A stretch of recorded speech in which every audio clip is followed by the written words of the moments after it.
Bienvenue à toutes et à tous, c'est parti pour votre rendez-vous quotidien sportif Sport Time. Au menu de ce journal, nous avons aujourd'hui le Gabon, pays hôte de la prochaine Coupe d'Afrique de handball qui fait déjà le point sur l'état d'avancement de l'organisation. Nous irons à Libreville retrouver notre correspondant dans les coulisses des préparatifs. C'est l'étape finale du Tour de la République au Niger. La première édition a été un succès selon les organisateurs. La discipline reprend des couleurs à Niamey. Un grand classico ce samedi entre le FC Barcelone et Real Madrid. C'est Noël avant l'heure. Cristiano Ronaldo, qui revient de blessure, sera de la partie.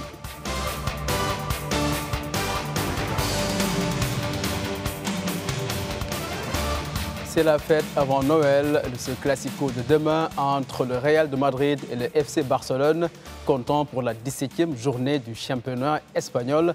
C'est un derby très attendu ce samedi. L'attaquant portugais du Real de Madrid, Cristiano Ronaldo, victime d'une blessure au niveau du mollet, a repris vendredi l'entraînement collectif et devrait ainsi tenir sa place samedi lors de ce classico. Le Real de Madrid, actuel 4e de Liga, 31 points avec un match en moins, n'aura pas d'autre choix que de l'emporter samedi face au FC Barcelone, premier avec 42 points pour éviter de creuser l'écart.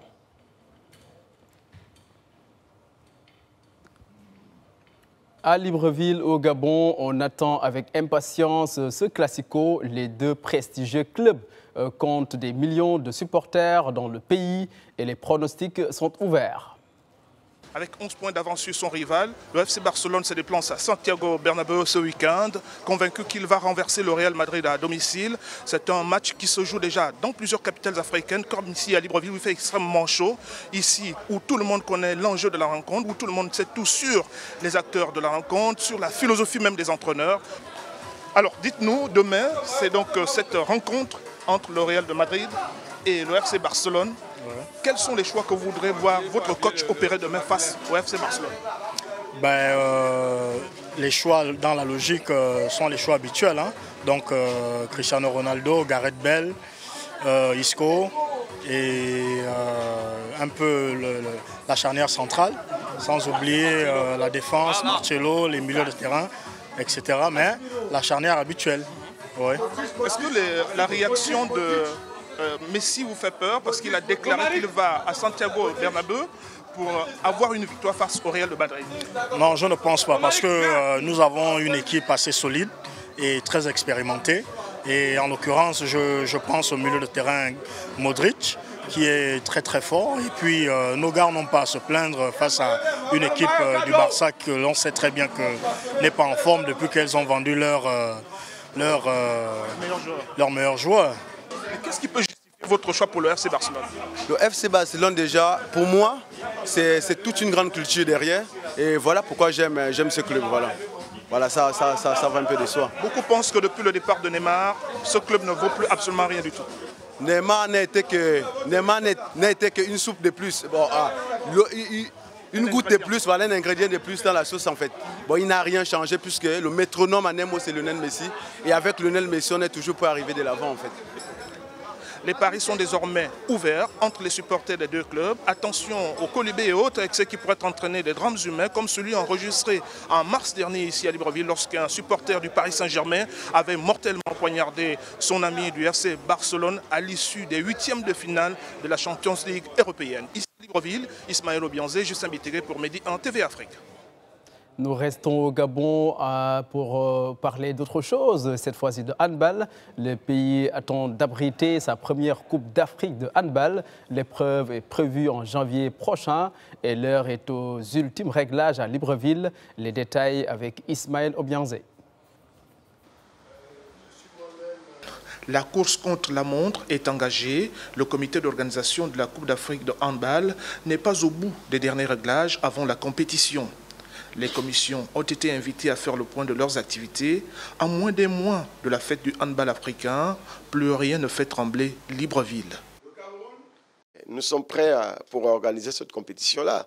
Les uns et les autres dans les différentes commissions, vous avez vu que tout à l'heure, il y a eu une présentation de l'organisation telle qu'elle devrait se faire par chaque responsable de commission. Aujourd'hui, nous sommes prêts sur le terrain à exécuter tout ce que nous avons dit tout à l'heure. Nous sommes prêts pour rendre cette compétition belle. La sélection nationale, quant à elle, a un regroupement bloqué depuis le 2 décembre dernier, relève la tête ce week-end avant de replonger quelques jours plus tard dans les entraînements d'avant-épreuve. Le staff technique des Panthères a par ailleurs ouvert une campagne de recrutement des binationaux qu'il espère très vite voir rallier la tanière. Ce soir, en Première Ligue, Arsenal reçoit donc Liverpool. C'est un duel au sommet du classement de la Première Ligue qui se joue ce soir. Le technicien des Gunners doit certainement avoir dans son viseur un certain Sadio Mané et Mohamed Salah, deux hommes forts de club, donc capables de marquer dans n'importe quelle circonstance et d'imposer leur vitesse dans le jeu. Arsenal et Liverpool, qui se suivent respectivement au niveau du classement, 5e et 6e, ont ainsi leur chance de gagner quelques places. Le leader s'est confortablement installé dans ce championnat anglais. Bournemouth aura la lourde tâche d'aller défier le leader du championnat, City, sur son terrain demain samedi, avec une avance considérable, 52 points déjà au compteur, soit 10 de plus que le deuxième. On peut presque le dire, les jeux sont déjà faits pour la première place du classement.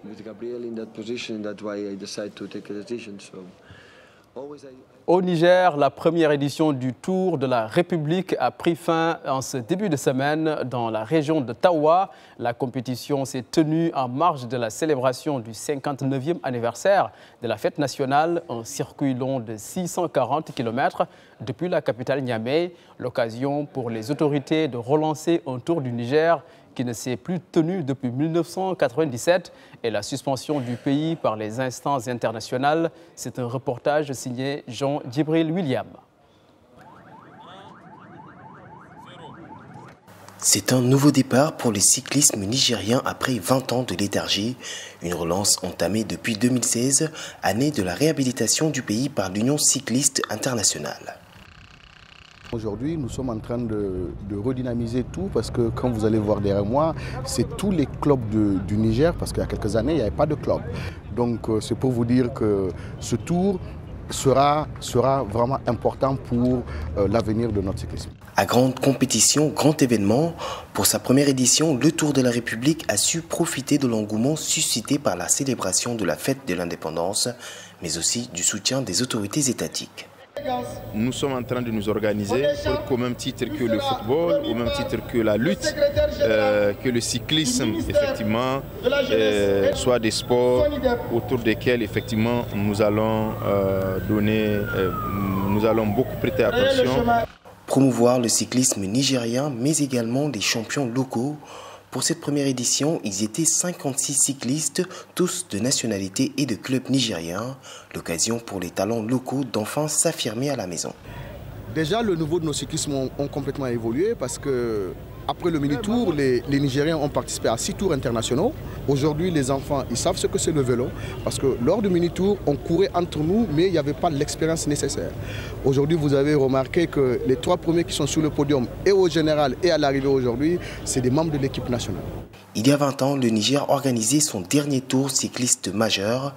Depuis lors, une période de léthargie à laquelle les concurrents ont mis fin cette année en franchissant la ligne d'arrivée de ce premier tour de la République. Un rendez-vous que les autorités auront à cœur de pérenniser pour une relance effective du secteur.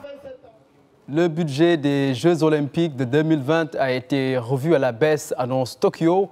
Le budget global des Jeux fixé par la capitale japonaise passe désormais à un montant total d'1,350 milliard de yens, l'équivalent de 10 milliards d'euros, ont indiqué les organisateurs dans un communiqué, ce qui représente une réduction de plus de 2 milliards d'euros par rapport au budget précédent. Révélé il y a un an, le comité d'organisation de Tokyo 2020 prendra à sa charge près de la moitié de ses frais.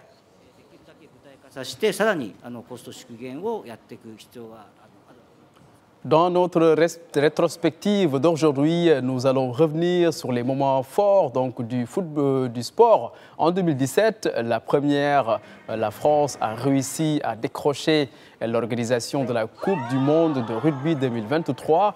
Elle obtient 24 voix lors de ces élections contre 15 pour son rival. Et cela malgré les recommandations en faveur de l'Afrique du Sud. C'est également en 2017 que le Portugais Cristiano Ronaldo va obtenir le 5e titre de Ballon d'Or de sa carrière. Voilà, donc c'est tout pour ce soir dans Sport Time. Merci de l'avoir suivi et passé d'agréables moments en compagnie des programmes de Médian TV Afrique. Au revoir et bonsoir.